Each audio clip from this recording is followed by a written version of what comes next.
এক মুনাফিকের ফল গাছের ঢাল চলে গেছে আনসারী সাহাবীর ঘরের চালের উপরে। ওই আনসারীর ঘরে ফলগুলো পড়ে, আনসারীর সন্তান ফলগুলো খাওয়ার জন্য কাঁদে, কিন্তু ওই মুনাফিক এসে সব নিয়ে যায়।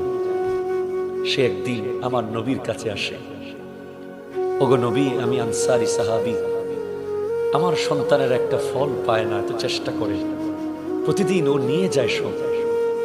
আমার নবী ওই মুনাফিককে ডেকে বলে, তোর গাছটা বিক্রি করবি? বলে, করবো তো। বিনিময়ে কি দিবেন? আমার নবী বলে, জান্নাত দেব।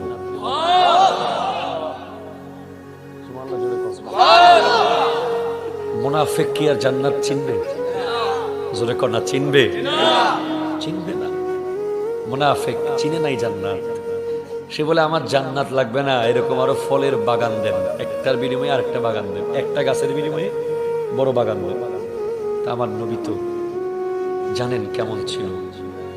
আমার নবী বলছে, আল ফখরু ফখরি, গরিবই হচ্ছে আমার অহংকার। আমার নবী চাইলে গোটা দুনিয়াকে নিজের বাগান বানাইতে পারতেন, রাখেন নাই তো। পাশে বসা ছিল হযরত উসমান গনি যুন্নুরাইন রাদিয়াল্লাহু তাআলা আনহু। উনি বলে, ওগো নবী, আপনি অনুমতি দেন, আমি এই গাছটা নিয়ে নিচ্ছি। এই তুমি গাছটা কয়টা বাগান লাগবে? বলে, ওখানে যত বাগান আছে আমার, ওখান থেকে যতটা মন চাই নিয়ে নাও, গাছটা দিয়ে দাও। আমার নবী বললেন, উসমান, তুমি আমার কাছ থেকে আবার জান্নাত নিলা।